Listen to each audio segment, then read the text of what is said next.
Share ko sa inyo guys sa 2AZ, lahat ng mga Z ay magkakabit tayo ng timing chain. So una, kabit mo natin yung sprocket sa may main crankshaft sprocket. Tapat natin sa may dot. At susunod natin ang exhaust cam sprocket. Ayan. Tagal pumasok. Shoutout nga pala kay Mark Anthony Magneti. So ito na boss.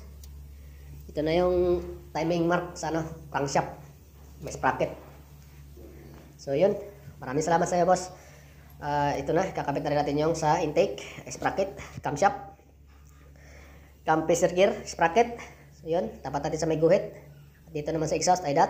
Ayan, kita nyo.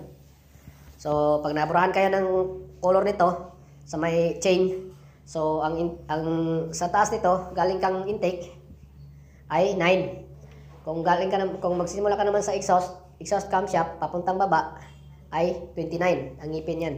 Kung mabura itong kulay na yan, yung pink na yan at yellow sa taas, kung mabubura lahat yan ay 9 at saka 29.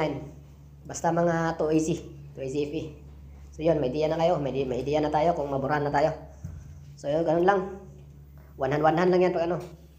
So ito na, talian natin ng tie cable para hindi bumitiw, hindi tatalon, hindi tumalon yung timing chain.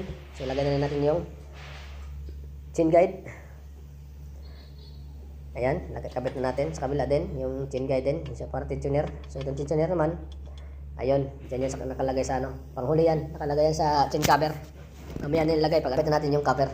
So automatic naman yan magre-release pag nakabit na natin. Tapos bigla natin ikutin natin bigla para magre-release na yung tensioner. Kasi hindi mo kasi madukot yan kasi nasa ilalim na yan, nasa loob na ng ano yan, nasa loob na ng cover. So ito yung time, taas. Yan sa baba, yan kita nyo, yung may dot dyan, yan sa baba yan. Tapos putulin na natin, pag pinutol na ito, ibig sabihin tapos na. Yan, saka pagtapos mo nang ipinutol nito, ay isusunod mo na rin yung reluctor ring plate, yung may plate na para sa sensor. At yung F na nakalagay dyan, ay dapat sa labas talaga yan, naka-facing talaga sa yan yung F, sa talikod. Kasi pag nakatalikod yan, hindi babasahin ng sensor yan. Ayan, so lagay na natin. So yan ang pahuling lagay. Alright, TV, record sa remote, oh yeah.